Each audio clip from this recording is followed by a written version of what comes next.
Welcome to the Liberty Portal podcast by libertyportal.com, your gateway to a free society.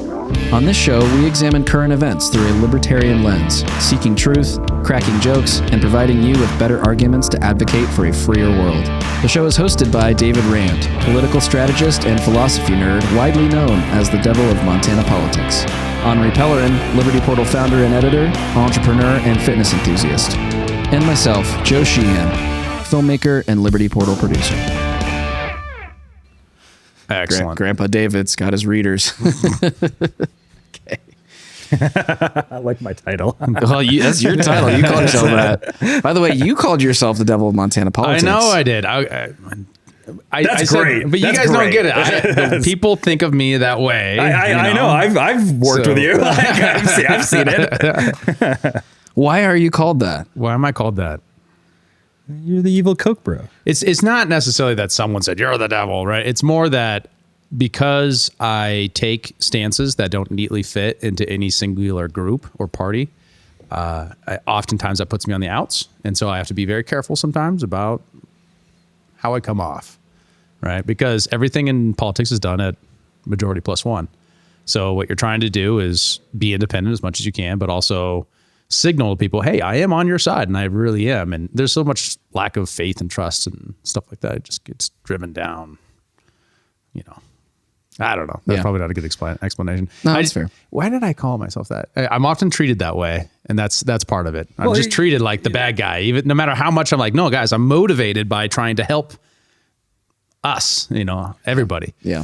You're outside the box, and people can't really pin you down as the regular lobbyist or the regular, whatever. Right. Like, you don't fit neatly into like, oh, this is the Republican group, this is the Democrat group.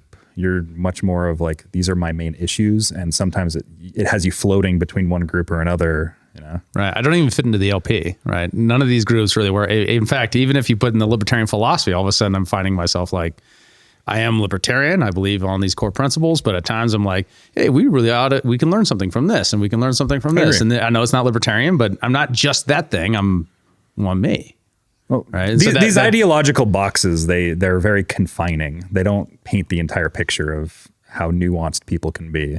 Like it's the same thing, right? Of if you, like I was like, you're a Republican, but you disagree with this one core issue that's with Republicans, but you agree with a bunch of these other things. It's like, well, why don't you believe in this thing? It's like, well, this has nothing to do with these other things. Like, your abortion stance doesn't really have anything to do with your economic stance and your taxation stance, right? Like, right. Those are false choices. Yeah. Right. It's all tribal. It's not lost on me that I'm wearing red while we're talking about it, but.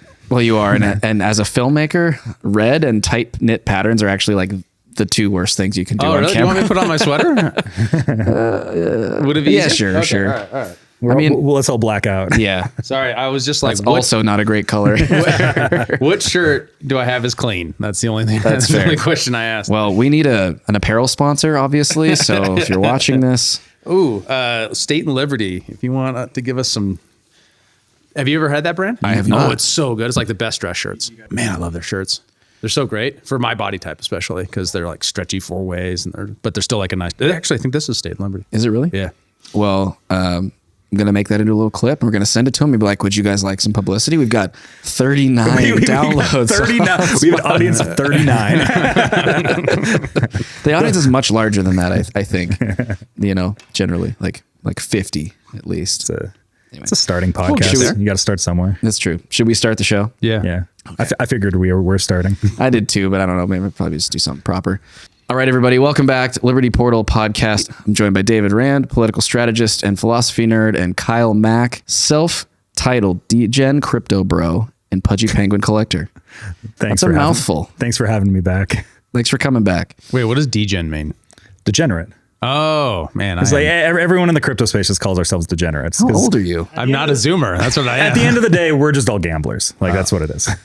At least it is what it is. Yeah. We know exactly what we're doing. Fair enough. Nothing on this show is ever intended to be financial advice, especially not from him. True. Although I do like the pudgy penguins. That's fair. Before we get started, if you are watching this on YouTube, please do like and subscribe. Wherever you are listening to this on your podcast platform of choice, we do appreciate it if you follow us. So let's go ahead and jump into it. David, So you brought this to us, the Israeli prime minister coming out and saying that the U.S. blocked his attempts at a Russia-Ukraine peace deal. What's going on here? So at the early point of the initiation of aggression by Russia on Ukraine, there was an attempt by the Israelis to bring everybody to the table and stop what was going to happen. The interesting part of there that most folks won't know is that in Syria, Israel and Russia are working together, right? So they have a collaboration that's very important to the interests of Syria, or to Israel and Russia. And what are they doing there? Well, it's complicated. It's like a 7-sided war down there. So we can do a whole thing just about that particular engagement. But it is on behalf of Assad against rebels that Israel claims are backed by Iran. Gotcha. But so like it's a strange situation because Iran and Russia also have an agreement, kind of an understanding. And then additionally, that when we were in Syria, in fact, we probably still are, we're probably on the side of some of the factions of the rebels in that case. Interesting. So Israel and Russia are working together in Syria. The U.S., if we're still involved, which we may be, are maybe operating on the side of the rebels? Well, at least at one point we were. Okay. And maybe not anymore. One of the things about this is all very... Sounds super black hat, convoluted. Way behind the scenes. Like you can't really find good information about this stuff. That said, there's a lack of clarity because we've been at several different, junctures in the Syrian conflict on different sides. We keep flipping back and forth. There was actually a point where Also depends on the agency. Like at the time, even our own agencies have been on different sides of each other in the conflict in Syria. There was a point where we were actually on the side of Al-Qaeda in the area against the regime, against Assad. Right. We were giving weapons to Al-Qaeda, the guys who attacked us on 9/11. Seems like just a really logical thing. Exactly. Why not? Well, and it was like there was even a point in time where it was like the CIA and the Pentagon just at large was like, one was the Al-Nusra Front, one was ISIS, and they just were ending up fighting each other in there. That's right. So that Israel has a very important role to play in the relationship between Russia and the U.S. when it comes to Middle Eastern politics.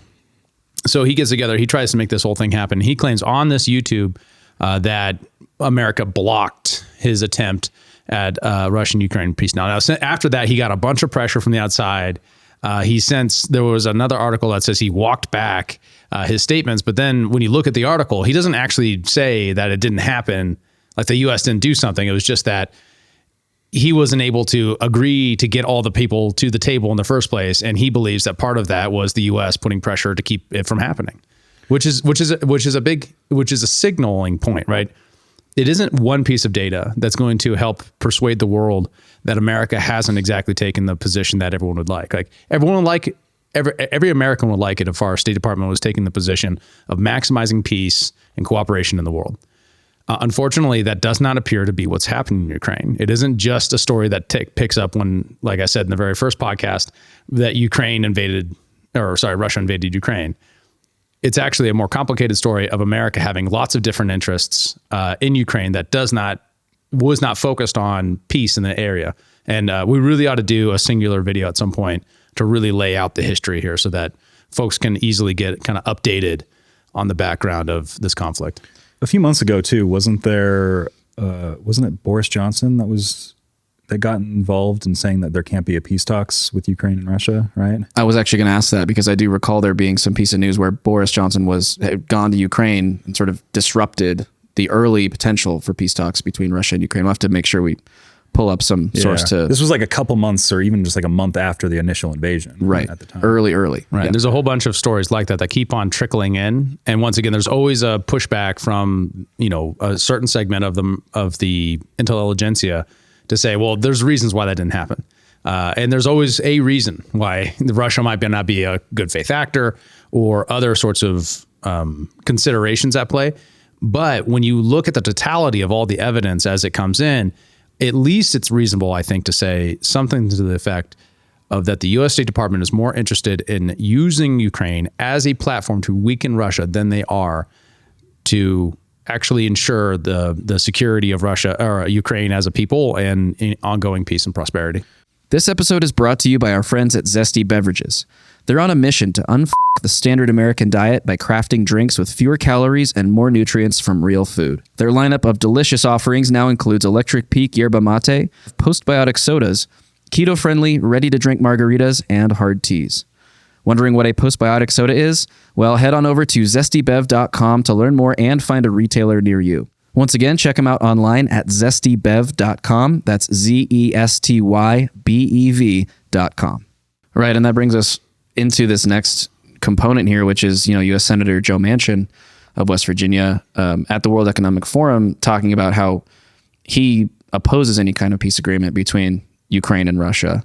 He's a very powerful elected official, especially according to, we're citing here this Substack from Caitlin Johnstone. Why is it that someone like Joe Manchin would come out and say he opposes this? It's obvious because he wants to weaken Russia. That is the priority. The Ukrainian people, the security of that state, the sovereignty of that state is obviously not their priority, according to someone like Joe Manchin. Is that right? And that's because they're embracing this paradigm that it's either Russia or Russia is no longer led by Putin, right? Which he very specifically says, getting rid of Putin. And he says things like until total victory, those sorts of problems, that the problem with that point of view is it's very unrealistic, right? It's how do you get rid of a leader of a country that has nuclear weapons that could destroy the world? Two, how do you approach peace when you say that when the starting point of negotiation is you have to end your country, right? Now that's actually criticism you can also apply to Russia. One of the things that Putin has said is, hey, we need to, the only agreement that I'd settle for is one where Ukraine gets a new government, right? Meaning not Zelensky anymore. Now the difference is one is a dictator and the other one's supposedly democratically elected. Right, Putin is that's a very hard target to say, well, you should step down, versus Zelensky, who's supposedly a democratically elected person who can then be elected by a new, Ukrainian, election. Yeah, but the change of power in that government was done basically after a coup in the previous administration. Yeah, that was a couple people ago. Zelensky, we don't have any evidence of Zelensky, not himself, but his power base. Yeah, that is was right. in the previous administration. Poroshenko. Right? Yeah, Poroshenko. That election. And that's what's interesting about that one is that's right after both the Maidan massacre as well as the Maidan revolution and what happened there. And then what's interesting about that in that space is that we do have leaked cable, leaked audio of U.S. intelligence officials basically choosing who's going to be the next leader of Ukraine, which ended up being Zelensky. Right? Yeah, right. Well, eventually Zelensky. First it was Poroshenko or whatever his name is. Then it was, and Kyle's point is that pretty much that coalition that was pulled together after that is the one that is still currently in power. Yeah, Zelensky just comes out of that coalition. Yes, yeah. Right? But it's important to note that Zelensky did come to power promising to enforce the Minsk Accords and to try to do something with the Donbass to encourage peace. One of the criticisms, at least has come from people who are skeptical of the State Department, is that the U.S. really didn't back him up in making that happen. In fact, we might have actually undermined his ability to make that happen if he indeed did do that, and he didn't, like all politicians, claim one thing and then do another once they got into power. Totally. One other component of this conflict was the destruction of the Nordstream 2 pipeline. And in a recent piece by Seymour Hersh, so he's come out in a recent Substack article and said that it was in fact the United States that blew up the Nord Stream 2 pipeline, which I think a lot of us who were perhaps dissecting this or thinking about the incentives and what might have gone on and who might have perpetrated this act seem to conclude, although not, officially, that it was probably the United States. He's now asserting that is a fact. What's really interesting with this, when you combine this, what we were just talking about, is that the charges that he says were placed, like these were charges that divers went into the water, placed on the pipeline, were placed months and months before the initial aggression by Russia. That's a really important component of that, because once you think of that, then you ask yourself, just putting pieces together here, did the U.S. discourage peace talks with the Israeli Prime Minister as examples, or discourage the non-enforcement of the Minsk Accords because they wanted this result? with the Nord Stream 2 pipeline in a way that would cover it. Right. And what he says is that there were military operations in the area, like a NATO was running a exercise, and that's when they placed these charges. This was in 2002 or 2022. With that, then they had to wait until Russia went to war to then blow up the pipeline. Are you suggesting, because there's like an interesting logic thread that might exist here, are you suggesting that there's kind of like a high level geopolitical chess game going here that maybe ushers Europe towards American or dependence on American energy and things like that? Like, is there maybe like a higher level game that exists there? So that's often been accused of American foreign policy, that it's in the interest of powerful international oil cartels or something. Because not only has it cut off Germany away from Russia, but now there's there's kind of the meme of Europeans, Germans in particular, starving throughout the winter, but this is just going to put even more dependence on the United States. Right. That's true, but I don't think it's that clear cut. It might be slightly more international than that, and not just the United States at play. So, for example, another thing that was accused after the Hersh story broke was that there's been announced a pipeline going in from Denmark to Germany to provide natural gas. So like it was definitely, and when you zoom up just as far as you can and really try to look at the chessboard as it sits, you ask yourself, okay, so if they're trying to do economic warfare in this key way, and that's what the sanction regime is, that's what the dollar regime is when it comes to dollars versus the BRICS system, and we can dive into that another time. But there's really two big financial systems that clash across the globe. Those two, and I'm not being a conspiracy theorist here. I'm really just engaging with the facts as I see them, I promise. With those things, what I see is, if this is true, and we're going to get into why Hersh should be carefully considered for this and weighed heavily. We need to think about to what degree this foreign policy is being driven by economic interests and short-term economic thinking on behalf of the State Department. Can I just interject before we go down that road? Because I want to make sure that I'm understanding this sort of the broader picture that you're talking about here. So it is known from statements made by American politicians and others that it is the West's goal to weaken Russia. More so than it is their goal to defend the sovereignty of Ukraine, although that is sort of a byproduct of that outcome. Meanwhile, you've said that Seymour Hersh has just revealed that the charges placed on the Nord Stream 2 pipeline were done months before the conflict broke out in Ukraine last year. We know from the history of American interventionism that many of the wars that we've fought recently, particularly in the Middle East, are around resource-rich areas. So there's this sort of trend that the United States is involved in, or the West more broadly is involved in, conflicts that tend to secure access to natural resources, petroleum specifically, or to move influence from other non-cooperative nations into the hands of the West or the United States. Is that kind of, am I looking at that correctly? That is a way to assess the facts, I think. Okay. I mean, because I think a lot of people would say like that those are some pretty heavy claims. That sounds somewhat conspiratorial. Can you now go into the subject of who Seymour Hersh is and why you think his story is compelling and why he is credible? Yeah. Like, why should we believe this? I want to make one point first, though. Sure. If you're a leftist and you spent the entirety of Bush's presidency claiming that it was a war for oil, and you don't use the same rationale here, you've missed the boat. You've missed the whole thread. Because if it's true when it comes to Bush and Dick Cheney's outfit, I forget what it's called. Halliburton. Why isn't it true here? Why couldn't it be true? Well, it's also, remember a lot of the stuff that was going on with Ukraine prior to all this. Like you had the Burisma stuff that was going on, the Trump investigating into the Biden connections there, which is what he ended up getting impeached for, which you see the system kind of turn on him for investigating these things, right? Like there are a lot of data points that exist here with everything that's on the lead up to Ukraine. So. But there's one of the things here is because we're dealing with the CIA, the FBI, the intelligence apparatus of the state. We don't, and we're not a republic, right? They're not accountable to us. They don't tell the public what they're doing.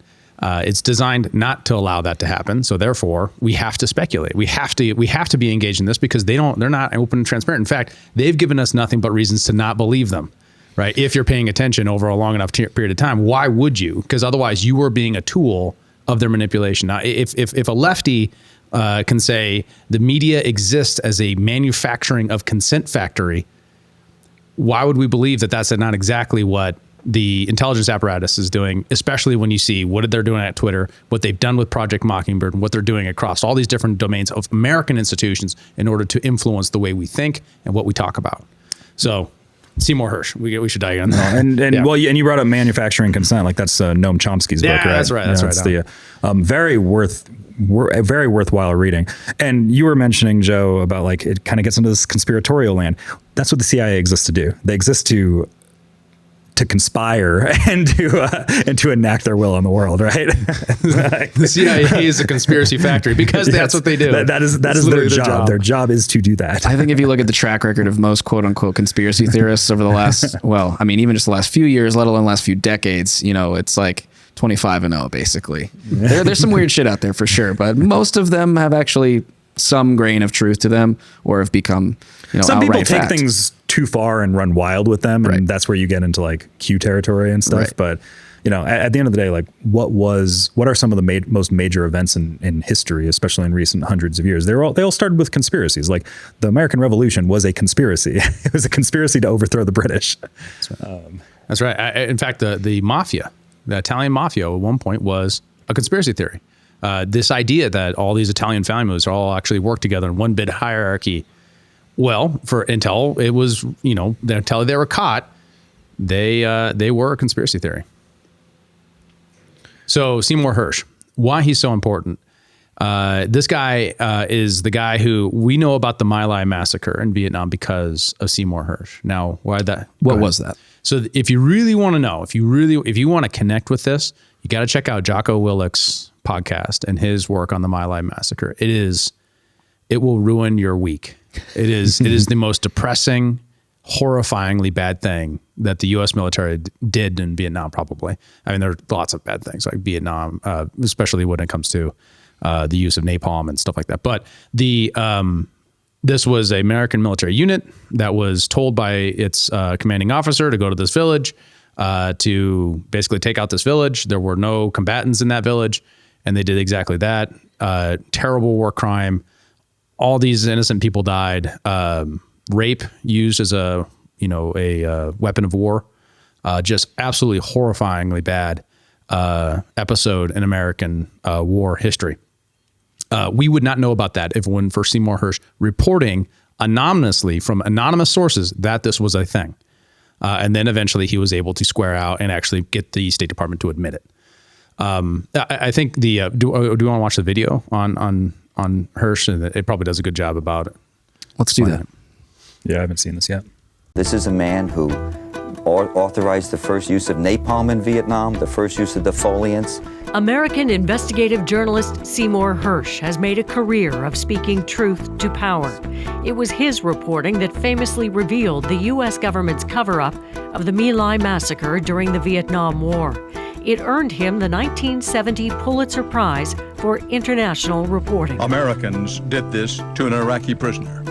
According to the U.S. Army, the man was told to stand on a box with his head covered.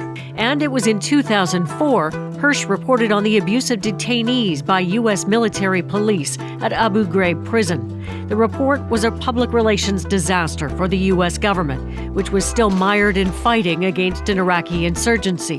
To know how much explosive you needed to blow the door without killing yourself or doing too much damage to the structure or killing him means that you had an awful lot of information about how strong that door was.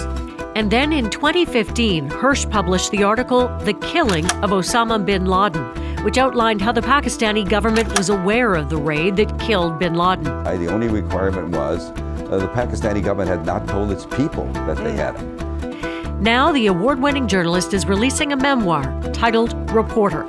Seymour Hersh joins us from our Washington bureau. It's funny. Go online and just Google Seymour Hersh.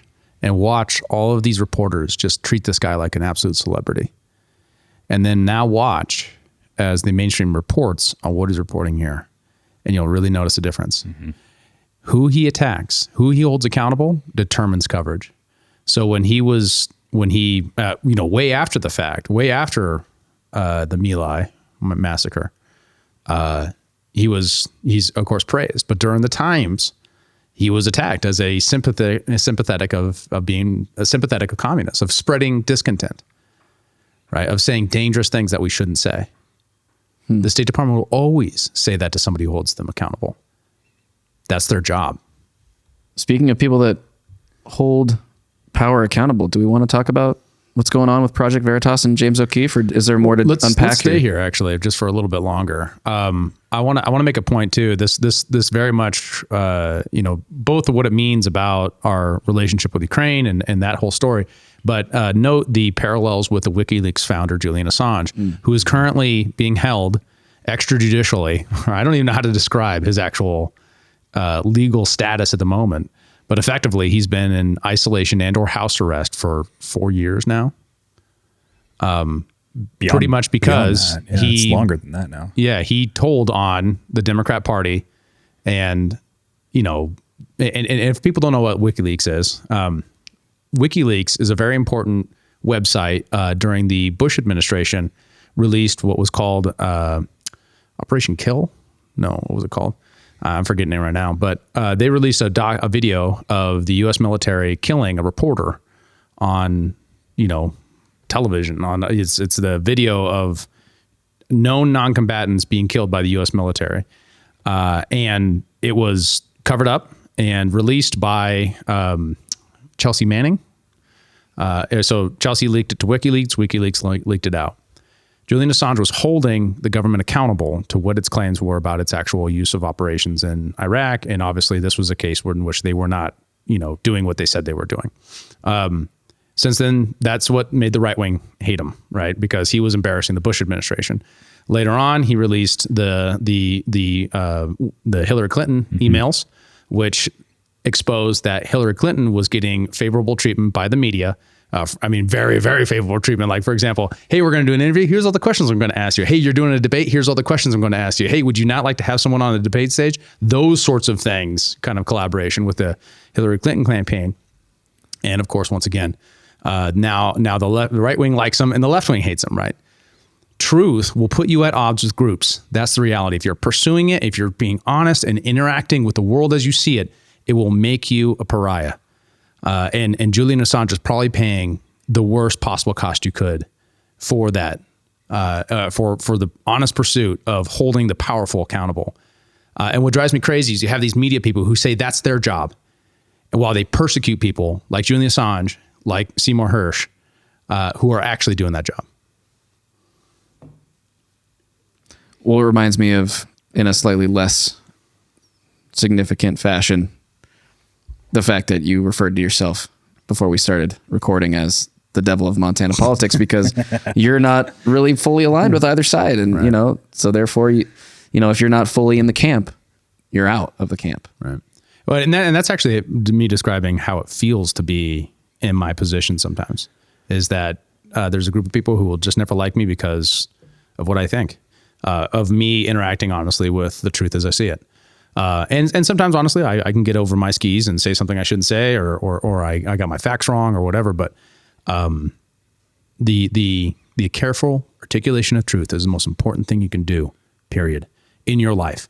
And I wish more people were willing to be brave and step up and say those things and be honest about it. Well, it's worth kind of mentioning that on the media front too, because something that I'm very optimistic on, I'm kind of taking the white pill on in a sense, is how many of these like independent media people are starting to come up. And like, I might disagree with them on certain facts or whatever, but there's like a lot of these people that are coming up where I can tell that they're not lying to me. Like, they're telling me what they actually believe.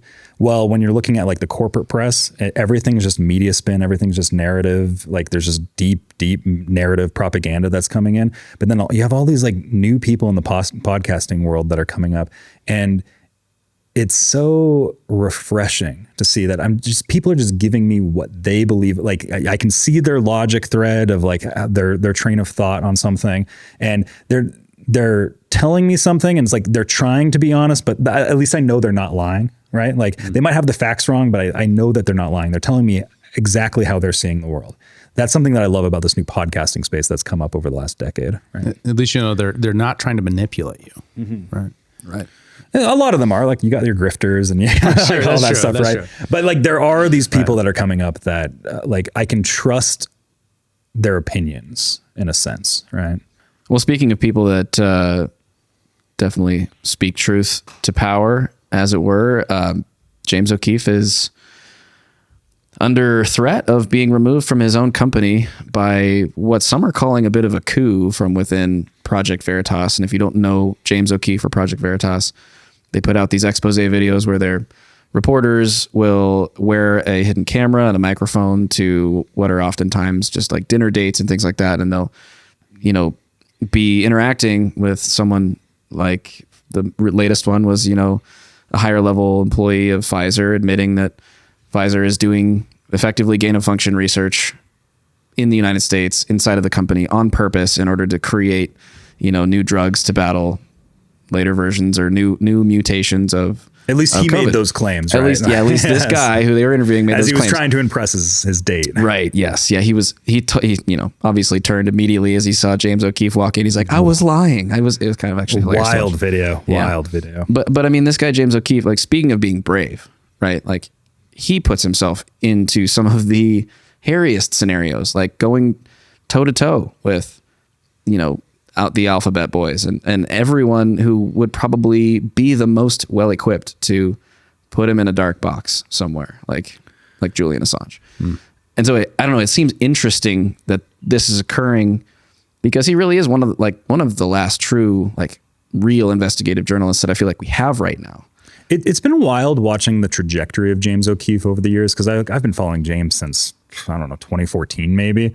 And like for so long, it was very much this, like even you'd hear him talked about in like books and stuff like that, where it's just like, yeah, he's just kind of this like, this guy that's just out here doing this, thing, and everything that he's doing is spewing lies and stuff like that. And he was very easily discredited by most people. But it seems like over the years that discrediting of him has slowly started to fade away, where you even have people like I remember watching the trajectory of Joe Rogan talking about him on his podcast. Like every now and then he'd be like, yeah, this video from James O'Keefe or whatever. And like, I don't really know if I can believe it or not. And even over the years, I've seen him being much more, he's doing a lot of good work. Like I've been starting to see that. And now we're getting to this point where James O'Keefe is just kind of like a household name in a lot of ways. And then this coup happens. It's just interesting to me.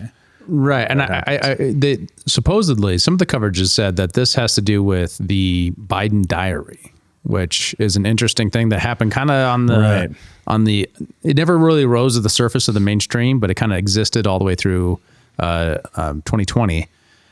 Was a diary got leaked to Project Veritas. It was Biden's daughter's diary. Right. That diary got, probably stolen illegally. And then Project Veritas bought it. Interestingly, when the stories that I read, and as I was kind of looking into this, because I've been following James O'Keefe for a long time, in part because he's my age. We're the same age. And so I, for a long time, have watched his career from a distance. All the way back from the very first Acorn video and the stuff he was doing back then.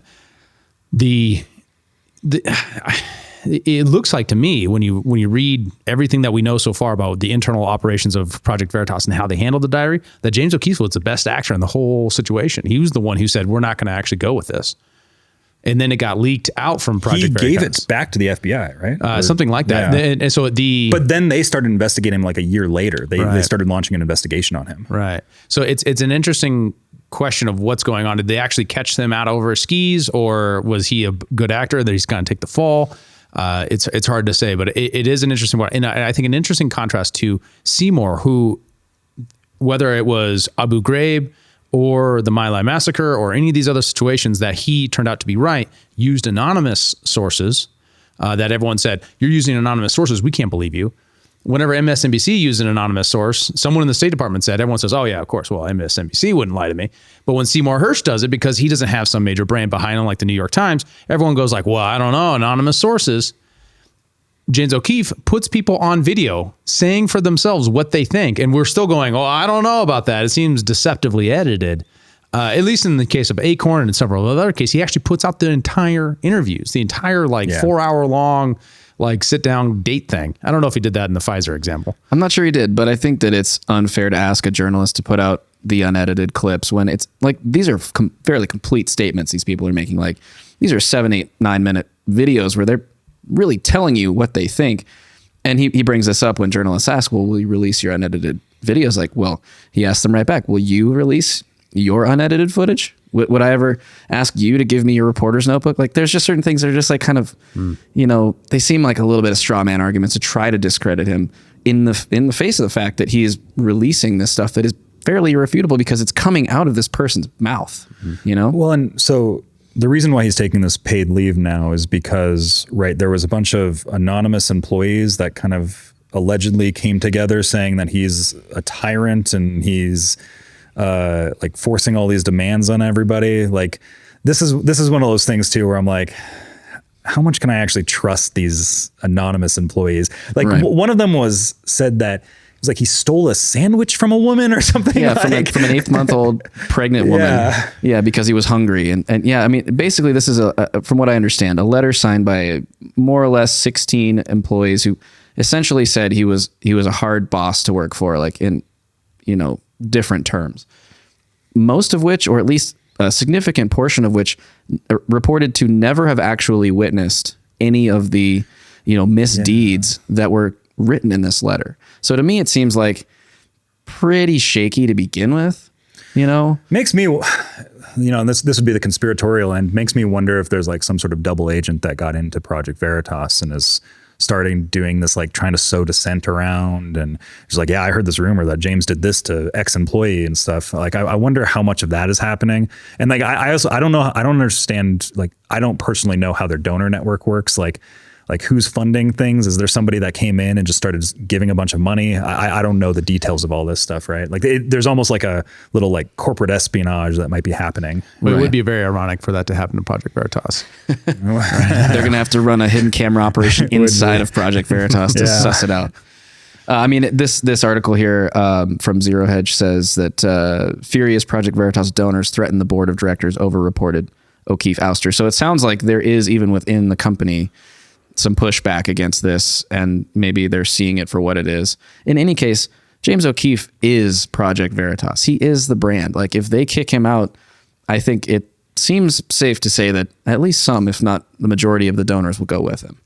So I guess we'll have to see what happens. He starts a new outlet, right? Exactly. Exactly. But there's going to be all this stuff that hangs over his head, is like the narrative control over him is like, these are reasons to discredit him. Like, so often it is like you have the headlines, James O'Keefe, who was ousted from his previous, Yeah, but I'm not sure that's really going to be incredibly impactful for him, because the mainstream media already hates him and has already discredited him in every way that they possibly can. This is just one more thing on their list. The people that believe in the work that he's doing, the people that think that it's good journalism and who want to see it continue, are going to probably continue to support how you him. Feel about him going forward is going to be which hive mind you've decided to join with, right? Exactly. Mm-hmm. And that's how politics breaks our brain, right? Whether that's Julian Assange or James O'Keefe or whatever, people pick these sides and then they narrowly follow it because it's easier to. It's just mental laziness. Speaking of mental laziness, do you guys want to react to the State of the Union address? Oh, please. Are we going to watch the video? Is there like I don't think we need to. Oh, man. Well, I didn't watch it, so. I don't even watch the whole thing. Just the clip, though. Because it is so hilarious watching What's-Her-Face freak out.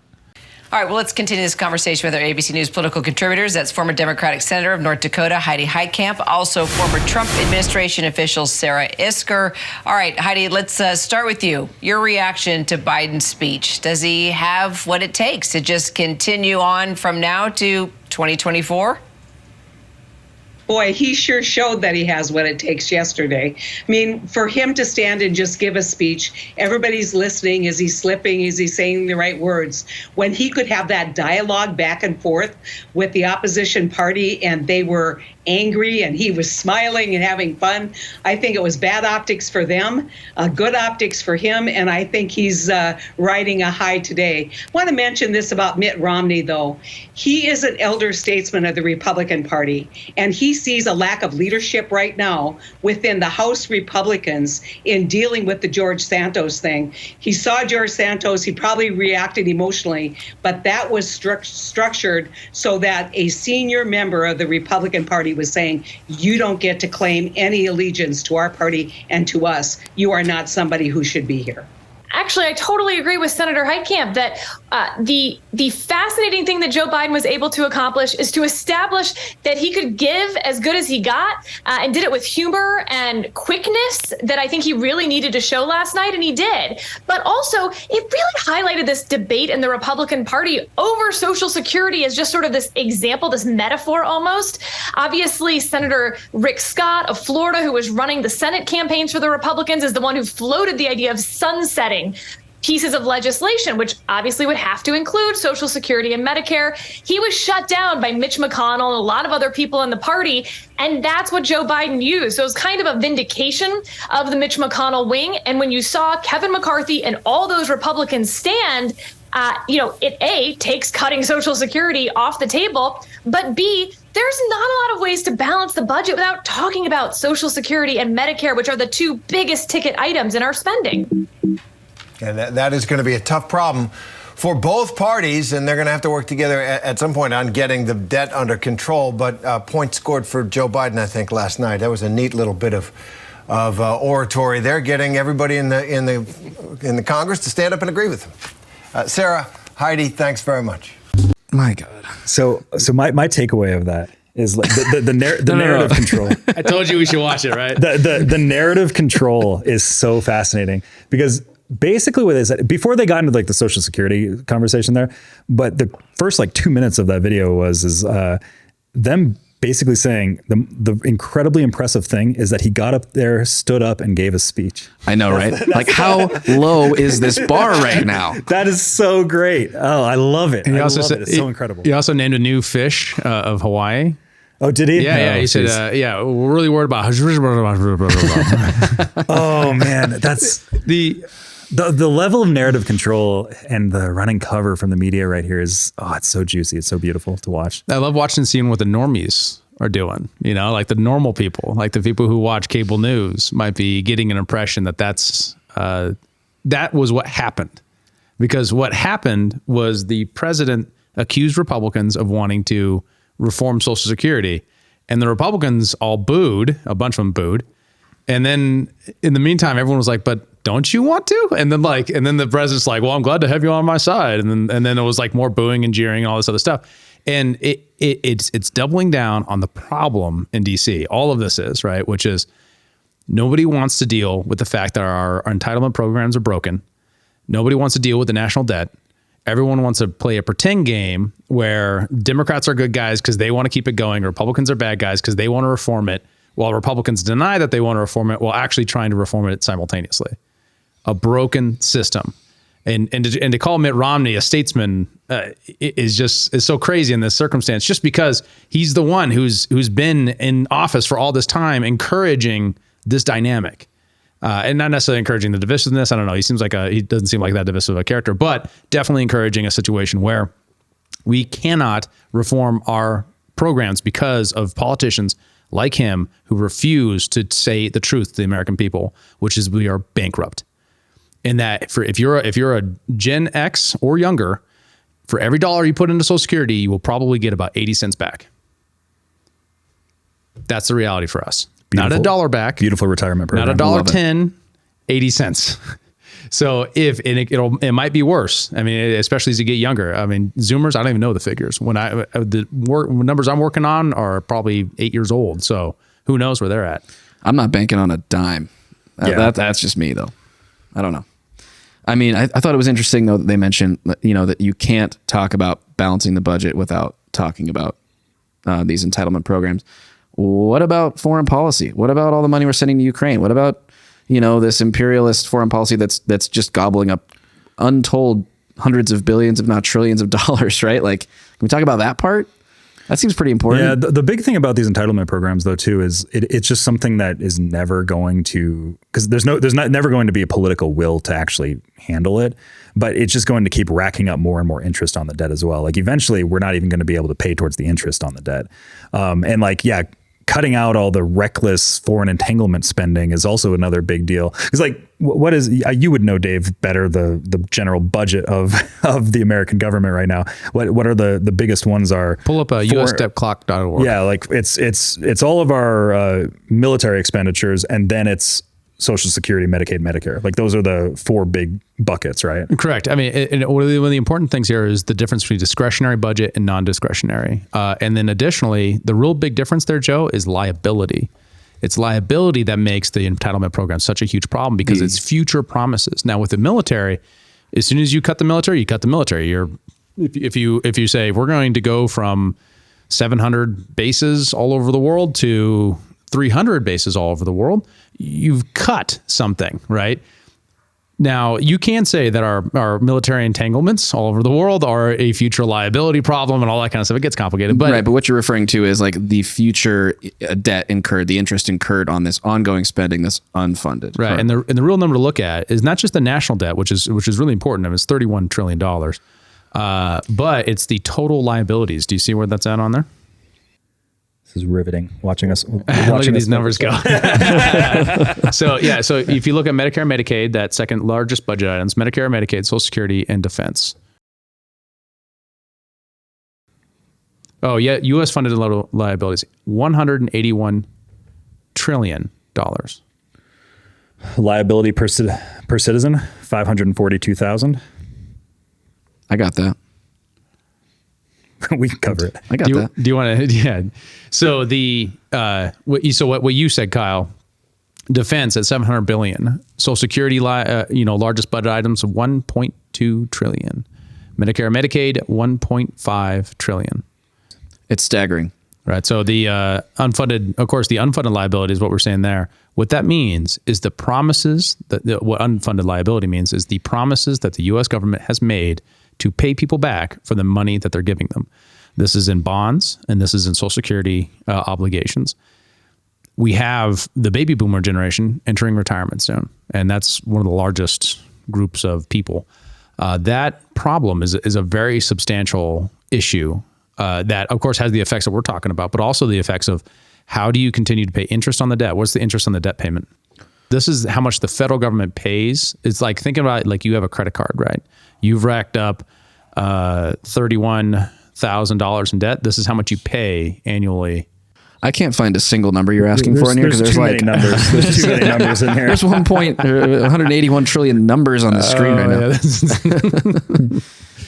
This is insane. We just need to have like a once a quarter, just like, let's check in with the U.S. debt clock and just look at these numbers for a minute. Remind everybody. Well, it's one of those things where, because like after the Tea Party era kind of fizzled out, and everyone kind of moved on from that, it seemed like nobody cared about the debt anymore. And I think a lot of that had to do with 4 years of that there was a Republican president. Because the only ones that ever care about the debt seem to be Republicans when they have opposition presidency, which says something maybe about the game theory of it all. The only time that anybody actually cares about the debt is when there's a Democrat in office, because the Democrats aren't going to care about the debt because they don't care really that much about how much they spend. But the Republicans supposedly care about the debt, but they only care if they can use it as a bludgeoning tool against their opponent. Like, that's when this big red number means anything anymore. But as far as the discourse, what it means for the everyday person is that this is a liability on you, incurred or claimed by the federal government on your behalf. So is anyone old enough to remember the Greek currency crisis? Yeah. Mm-hmm. It's like that happened 2012 or so. Yeah, that happened because the ratio and the proportion between GDP and their debt obligations was so great that bond investors said, I'm not buying those bonds anymore. Well, and that was the first time anyone went into negative interest rates, wasn't it? Or at least, I don't know about that. Because that was when the concept of negative interest rates, I remember, kind of entered my purview. And at the time I was like 18, 17 when that happened. And I was like, that seems weird. Like, I don't know much about finance at that point in time, but that seems like that shouldn't be possible. It literally means what? Negative interest rates means you have to pay the bank for storing your money, basically. Like yes. that's what it means.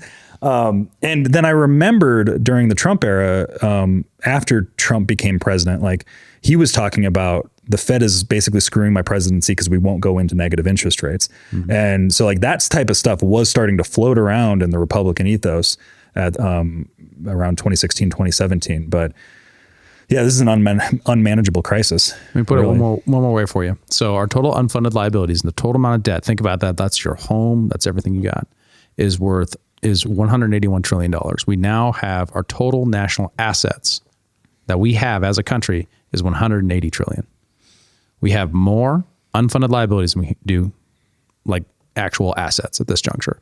We are going into bankruptcy if we don't do something about it, about the major budget ticket items, and the great thing about being not part of the matrix system, the uniparty, not to go all Andrew Tate about it, or the uniparty, is that it's okay to say, hey, I'm both in favor of cutting our war budget, as well as Social Security, as well as Medicaid, reforming the policies that those things drive. It's not enough just to cut the budget. You have to reform the policies that drive these things. There's just no political will to do it. Like if touching Medicare, Medicaid, Social Security, you got to go. Touching Social Security is like you're going to have to start having a lot of angry boomers after you, right? I don't see the route forward for cutting these programs in any meaningful way. Like, there's just no political will that's going to. It's either there's an opt-out program with a very long death curve to it, right? So, like for example, you cut off the very high income cap. You say like, hey, if you make over a certain amount, you don't get Social Security more, and you got to still pay into it, but you don't get it anymore. But then at a certain juncture, you can opt into a new system.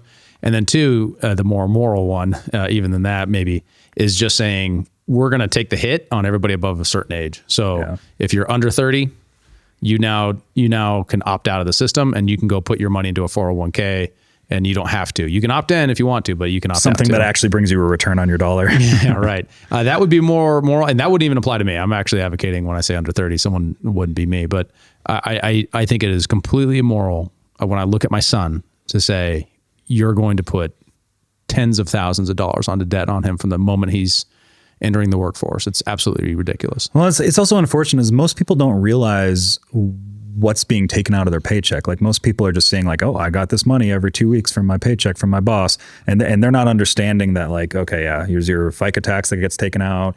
Like the level of taxation literacy that is absent from the average American is unfortunate, because then you end up having these people voting for these policies that are actually just screwing them over in the long run. Yeah, speaking of taxation illiteracy, I mean, the fact that people think that getting a tax return is like a savings account with the government is completely backwards. You're actually giving the government a tax-free loan, or an interest-free loan rather, on your money. You're letting them use it for whatever the hell they want, obviously, and then give you most of it back or some of it back, right? It's like, yeah, they're like, come on. We're sorry, we took a little extra from you. You can have it back. Exactly. So really, like, you want to not have any withholding. Like, it'd be better for you to pay a little bit of tax at the end of the year than get money back. And we're not giving financial advice, but definitely do not depend on Social Security for your retirement. Yes, buy something else. Probably buy some gold and crypto. Yeah, but we're not giving financial advice. Pudgy penguins are looking juicy, guys. Yeah. Well, and that's the thing is like most people don't really understand what Social Security is. Social Security, all it is a government mandated retirement fund. Like that performs poorly. like that's all it is.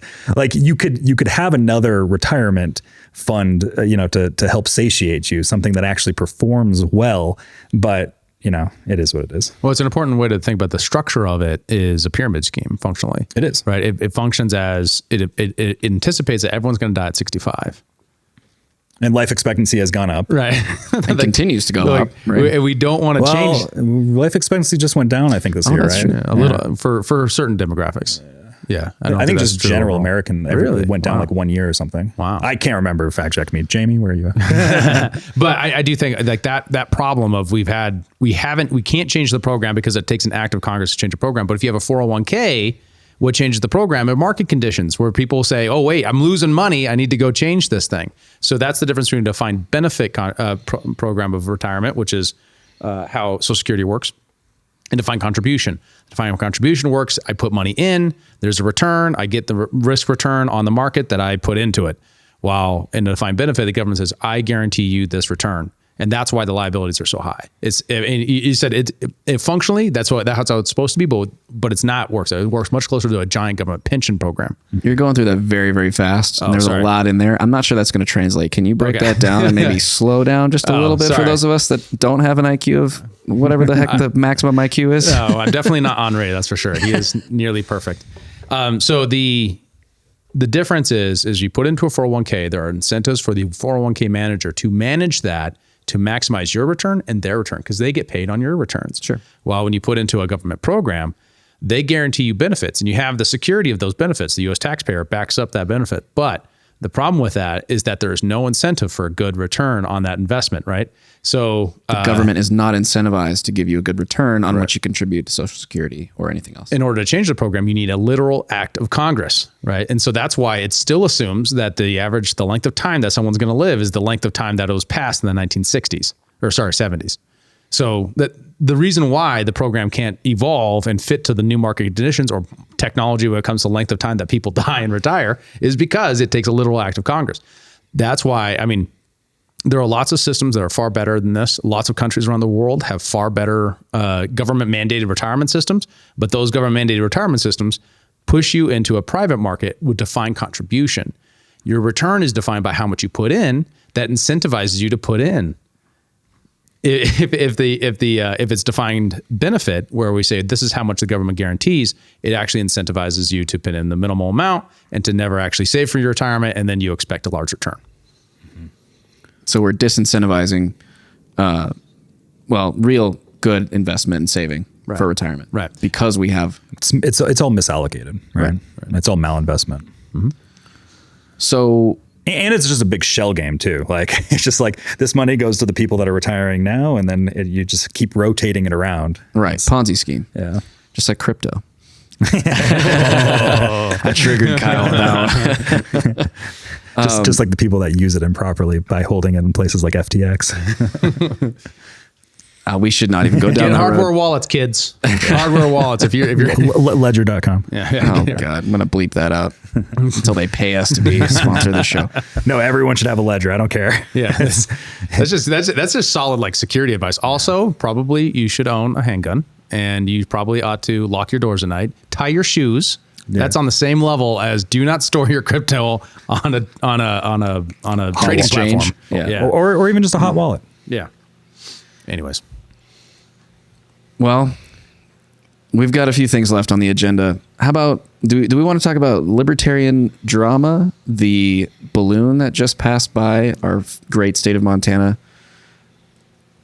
Or crypto. I don't want to talk about crypto. I'm glad the Chinese. I'm glad the Chinese decided to pay us a visit with their little balloon. The memes around the balloon were absolutely top notch, though. I mean, really. I didn't really, to be honest, I didn't really pay a whole lot of attention to the story. But I paid more attention to the memes that I was seeing on Twitter with it. We come at it at an interesting time because it's like it happened like just about a week ago. Yeah. And so by the time this episode comes out, it's gonna be out of the news cycle. I mean, it's already been shot down, obviously. But I find it really interesting. Like there were so many evolving takes throughout the whole process of it. I mean, to start, it was like, oh my God, what is this thing? Right? To, we should shoot it down immediately. To, well, we shouldn't shoot it down immediately because what if, there are explosives on board, or what if there are other shrapnel falling down on civilians? Yeah, we have like all that stuff, right? These concerns, but meanwhile, like it's just floating over the U.S. They say it's a weather balloon, right? China says it's a weather balloon. Then it comes out there's antennas on it. So like, it seems logical that if you were to put a balloon in the air and fly it over a geopolitical adversary, you'd probably be streaming data back from that balloon, right? So, but you do the same thing if it was a science balloon too. Well, yeah, but so what's the difference between a science balloon and a surveillance balloon? Americans freak out about both of them. There is no difference. I feel like I vaguely remember like a year or two ago, another balloon that crossed over into America. Like, am I misremembering something? Like, there's this level of like, I feel like people have kind of a collective amnesia, but I vaguely remember there being like a Russian or a Chinese balloon that happened like 2 years ago. Is that a Mandela effect thing? Where maybe? Well, so there were part of this news cycle was the reports coming out of the Biden administration when people were like, why didn't you tell us about this when it was like over the Pacific Ocean or over Alaska or wherever? They said, oh, well, this happened under Trump 3 times, right? That might be one of the things I'm remembering. An anonymous source from within, the Defense Department or wherever, said this happened during the Trump administration 3 times. But don't ask us how we found that out because that part's secret. Well, and it was a commercial airline that found this one, right? And then meanwhile, no, this was just a guy in Billings. He looked out his window and he's like, well, heck's that? Started taking a cell phone video and then it blew up. I mean, not to say the government didn't know about it before this guy in Billings did, but that's how I think most of us found out about it. But meanwhile, these like Trump administration officials being confronted with this news that 3 Chinese balloons had flown over U.S. airspace under their administration were like, we didn't know about any of this. Like, nope. No, they didn't. Right.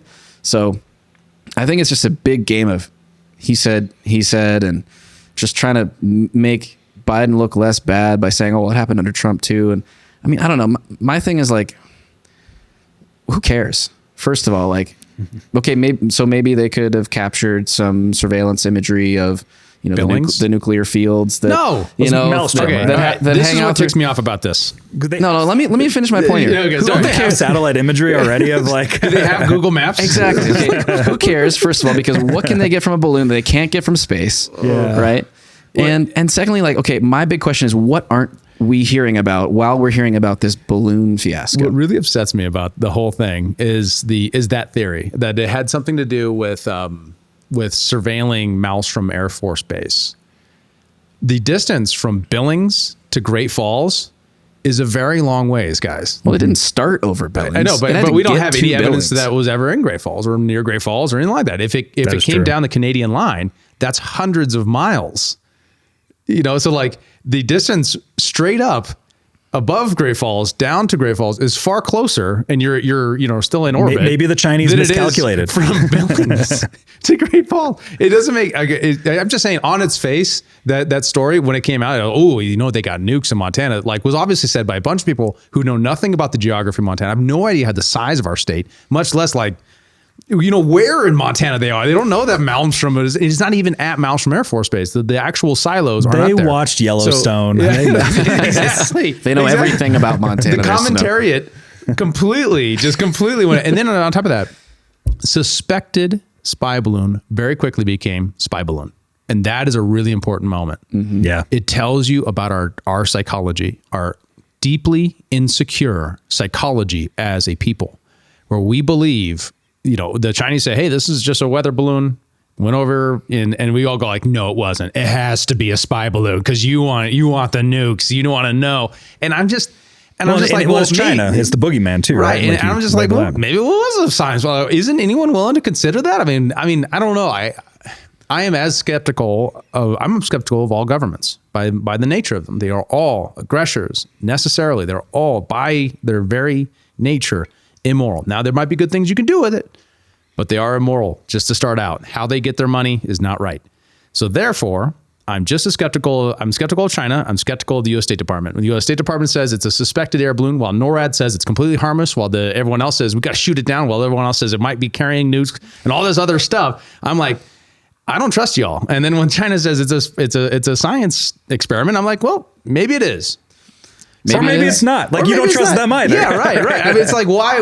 But I definitely think the lesson is that we are in a constant state of panic, a constant state of paranoia. And in fact, this podcast probably isn't helping with that. If we're talking, to be completely honest, we're telling people, hey, the U.S. State Department is doing some very sketchy stuff and bringing us to the brink of World War III. Hey, and we actually haven't talked about this, the FBI and their work with the BLM activists. Have we got to that yet? We have not. Yeah. So like the situation obviously has good reasons for people to feel paranoid and to feel insecure. The government could do a lot for that by not freaking out. By the media could do a lot by that, by not freaking out, by maintaining suspected the whole time, not just shortening to spy blimp or whatever balloon. And then lastly, and the federal government could change that by reducing its impact in people's lives when it comes to these threats that we're talking about on this podcast. Let's dive into that FBI case, because that was fascinating. I had no idea this happened, and I don't know where you found this, but really interesting story where the FBI pays this felon $20,000 to infiltrate the Black Lives Matter movement in the early days, like 2020, right when it was kind of kicking off in Denver. This guy drove around, became a part of these demonstrations, trained some of these members with weapons. What exactly happened here? Yeah, so the FBI took this guy who had claimed to be part of a foreign military, specifically in Kurdistan, and he had all these connections with other Peshmerga, that's right, the French Foreign Legion and other sorts of things that this guy claimed. And he definitely seems like a scam artist of some kind. But and his own personal story gets very deep, and obviously we'll link to the story, which is definitely worth a read because it is fascinating. What they did is they paid him to infiltrate BLM and then to report on those people. Additionally to that, he was very instrumental in actually undermining BLM in Denver by spreading accusations that other people were paid informants. And what's interesting about this is how it relates to the so-called new church committee head by Ohio Republican Jim Jordan. So when Kevin McCarthy came in, one of the compromises that he made with the Freedom Caucus was to establish a commission to review the abuse of the government on political adversaries. In another podcast, we talked about a couple different of these examples when we went over the church commission. But in this case, what was interesting, they're most interested in how this has been used against the right. This is a good case. And with that church commission head by Jim Jordan, no Democrat voted for that, not a single one, right? Because they created that commission. They had created just on a partisan vote, and there's good reasons to believe that Jim Jordan might not use it in a bipartisan way. So I understand if Democrats are just skeptical of that. But that said, they have legitimate concerns here because the FBI, after the Patriot Act, regained a lot of powers that it didn't have before, from before Watergate, from the 1960s to Watergate, and then until the Patriot Act and now on forward, they don't really need much evidence in order to infiltrate a group in order to try to discover bad people, right? Additionally to that, they can go as far as to give you the plan, motivate you to do something illegal, give you the weapons and or ammunition or bond making materials or whatever, and then, basically set you up all the way through the entire thing. All you have to do is just be someone who listens and doesn't say no. In order for them to say he's guilty of perpetrating this terrorist act, even though they gave you everything to do it except for pulling the trigger. Right. And that's the Federal Bureau of Investigations doing that. Now, the other side of that, and this will definitely get us demonetized, so check us out and subscribe and download the podcast and share it with your friends because no one's going to, this is going to be deprioritized. Just go ahead and join us on Rumble in advance because YouTube is not going to have it. It's a matter of time. But the deprioritization there, that's a whole problem. What was I saying? Oh, yeah. So the FBI, it has been doing this and has been doing it since the war on terror on Muslims very specifically. Reason has a lot of great documentaries about how all these different stories of the FBI discovering and breaking terrorist plots in America actually all turned out to be bull crap. Effectively, a lot of the cases were just people who had mental problems that they came and said, hey, do you want to end America and you just swear allegiance to Al-Qaeda? And they would be like, oh, okay. Just some stupid person who was lonely. And then they'd arrest that person and try to prosecute them. And now I know if you're a right winger like David, all this sounds like features, not bugs. So are you telling me that the FBI infiltrated BLM and undermined them? Well, yeah, they rioted, they did terrible things I don't like, and they believe things I don't like. Get you. I understand. Okay, fine. But they also did it in Whitmer's kidnapping case. Mm-hmm. Everyone, all but two, and two have yet to actually finish their trial. So we don't know what's going to happen to them. But out of the 6, 4 were all acquitted on entrapment. The militia members that were sort of implicated in the Whitmer kidnapping case? Yes, all of them were acquitted. Mostly on the case, the FBI just systematically could not prove it was them that wanted to do this thing because the FBI was actually driving the bus. Wow. Yeah. So, and that was it. Went to jury trial, etc. It's also, it's interesting, right? Because the racial dynamics are not insubstantial here. When it happens to Muslim people, they go to prison. When it happens to a bunch of white dudes in, Michigan and, it goes to grand jury, they get acquitted. That's a real problem with this system. And that's a real problem with the FBI, right? They pay these informants these crazy sums of money to go and with the economic incentive of setting someone up for a crime they wouldn't commit in the absence of the FBI not being there. That's nuts. It's manufacturing, terrorism, basically, to say that they did something to thwart it. Well, and that's part of the thesis, right? Is like, does the FBI do this in order to have cases that get public attention? And then once the prosecution happens, like we know that there was this conspiracy to kidnap her, and the average person has no idea that all those people were entrapped by the FBI. Right. They just think the FBI is doing a good job. They're keeping us safe. A bunch of lefties probably read that and they say, oh, well, the FBI is finally they're on the good side now. They're the right guys, right? That's an important point right there, because I remember once a lot of the FBI stuff started happening with Trump, with kind of the corruption and looking into Trump stuff.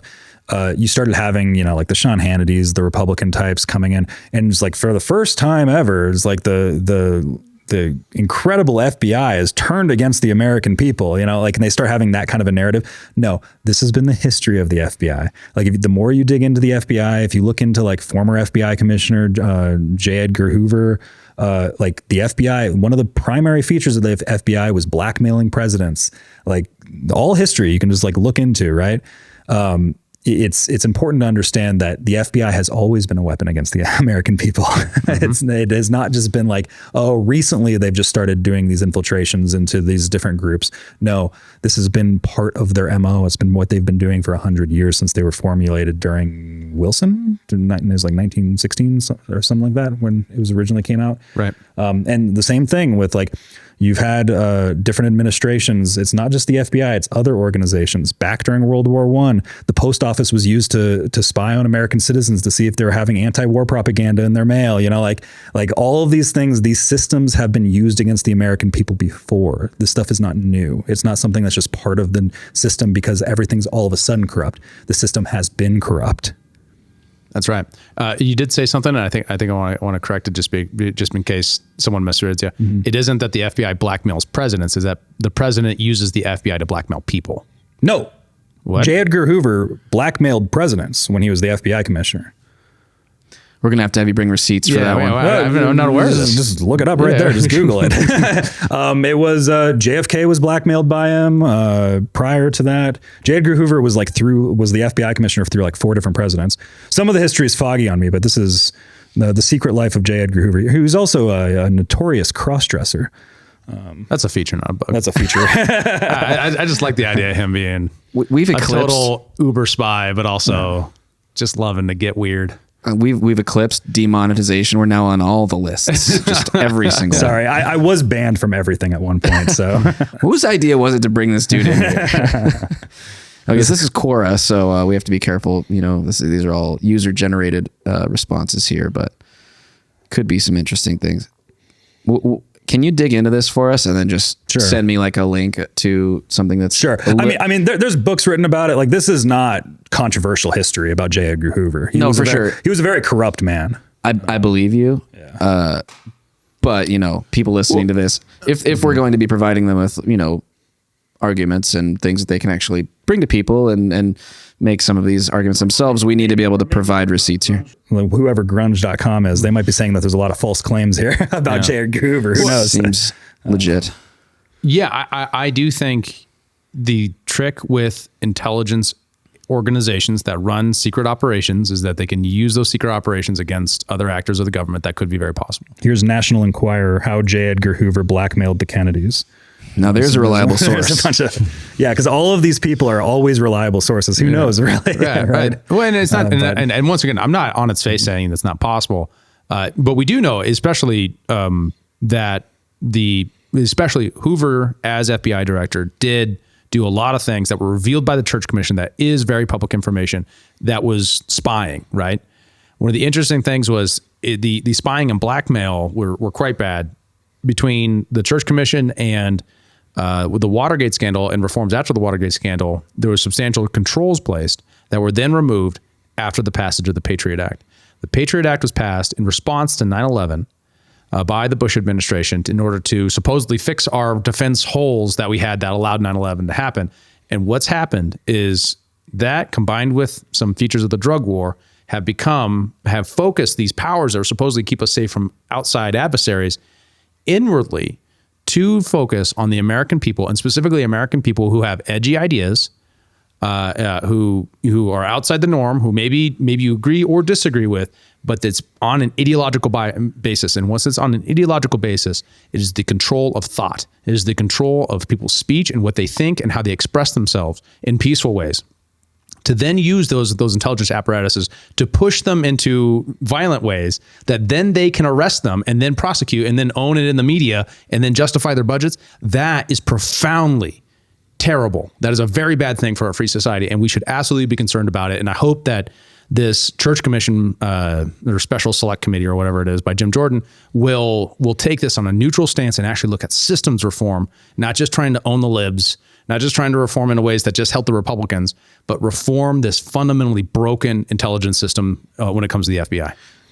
To wrap this up here and end on a white pill kind of note, what can people listening do to maybe try to correct some of these systems? Should we be writing to our members of Congress who are a part of this select committee, or what can we do? Yeah, that's part of it. I mean, first off, education.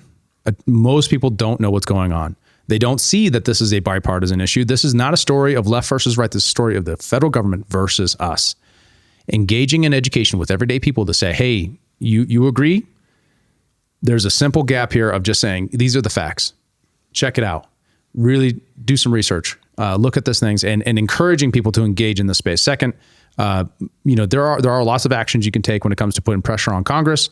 Of course, writing them, I know it's very discouraging when you get that form letter back, but it does count. I've been in those offices. I've seen how those things are tallied and how people do have to. You've got to use someone's staff's time to write that thing back. And if you're writing about how you want systematic reform to intelligence agencies like the FBI in their use of surveillance and other things like this to American citizens, that will make a difference. And it's not a perfect system, but it's a system we got right now. So please get involved, do something about it. And this is another area of entrepreneurship too. We talk about on this podcast because it's not talked about. We focus on it because it's the most important thing happening in America today. If you're talking about free speech, but you're not talking about the FBI, you failed, right? If you're saying, oh, free speech is just the Twitter policies, you've really screwed up. You've lost the plot. You are so far short of the actual landscape that we're in, where if you believe the wrong thing or say the wrong thing, you can be prosecuted, not just by losing your Twitter handle, but you can go to jail like Julian Assange and lose your life. Or be banished from the United States like Edward Snowden, right. or your bank gets frozen, or PayPal. You can no longer make payments on PayPal. Like all this stuff ends up happening. Lauren right? Southern's parents can't use Airbnb. I got banned from Airbnb when all my stuff happened. Wow. I got hit by Uber. My bank froze me. I got hit by a bunch of stuff. Why am I a degenerate crypto bro? It's because I got banned from everything. Wow. It's the only economy you can use anymore. Yeah. I mean, like my bank stuff is handled now, but yeah, no, like I had like all these accounts all around the same string of time, all got banned on stuff. So this is all back in 2020, 2021 kind of time frame is when I got hit on all this stuff. And who am I? I'm just some random kid in Montana, right? Right. But it ended up happening. Like I was probably on some list. All these algorithms are speaking to each other or something. I don't know, but it's just one thing after another. It's kind of like when, let's not make this an Andrew Tate podcast. You mentioned him before, but it's like when he was talking about how he got banned from everything. It was just like, you just got email from this place, everything just kind of started happening over. That's same thing happened to me like 2 years ago. Wow. Well, before we let that happen to this podcast, ask for your help to keep us somehow relevant, beyond the YouTube algorithm that probably wants to cancel us to Kingdom Come. So follow, subscribe, find these guys, or don't find him, but find him on Twitter. And we thank you for sharing this podcast with anybody that you think is going to benefit from it. And, we want to leave you with these positive notes of like what we can do, because I don't think any of us really believe that this battle is lost. I think a lot of people have a bit of a nihilist view. It's the end of the empire, we're in decline, et cetera. But like, it's not over till it's over, right? That's right. I'm increasingly optimistic about the level of skepticism of these agencies that we're talking about, that just the mass public in general is starting to, it's kind of like part of the collective hive mind of these like liberty ideas that people subscribe to. There's an increasing level of skepticism across the populace at large, which I think is positive. Sometimes they might get duped again into the next thing, but I'm happy with where the hive mind is moving towards. Join a group, organize with people that you know. There are lots of things you can do. Every good thing that has ever been done and to advance a free society was done by someone being entrepreneurial, being brave, articulating what is true carefully, and not giving up. Everything that good that's ever happened, civil rights, the end of slavery, the abolishment of English corn laws. Like there's petty things and there's real things and there's the deepest things. Each one of these things happened because people cared and they didn't shut off that voice and said, it's just me, some kid in Manitouk or Yak or Belgrade, right? It's people taking ownership of themselves and then saying, if no one else is going to say anything, I'm going to say it and I'm going to pursue it until they stop me. And taking up that cause, that's the great adventure of your life, potentially. And why not pursue that? If you do that, I believe that we can change this system. The world can change. We can inculcate new values, re-articulate a narrative that says America can be a good place where people can prosper, that isn't defined by war and greed, that's defined by people working together to make it a better place. And solving each other's problems from the bottom up. And I refuse to believe that all the good people I know that don't talk about this stuff couldn't just say what they think at the right time and make that little change. Everyone's afraid of the risks inherent with that, but what about the risks inherent with saying nothing and doing nothing? And if not us, who? And if not now, when? Thanks. Thanks, guys. Thank you for watching. We'll see you in the next episode. Peace. Thanks for tuning in to the Liberty Portal podcast. For more episodes, news, and liberty-focused content, visit libertyportal.com and be sure to follow us on Twitter and Instagram. If you liked what you heard on the show, we appreciate you sharing it with your friends and giving us a review on your podcast platform of choice.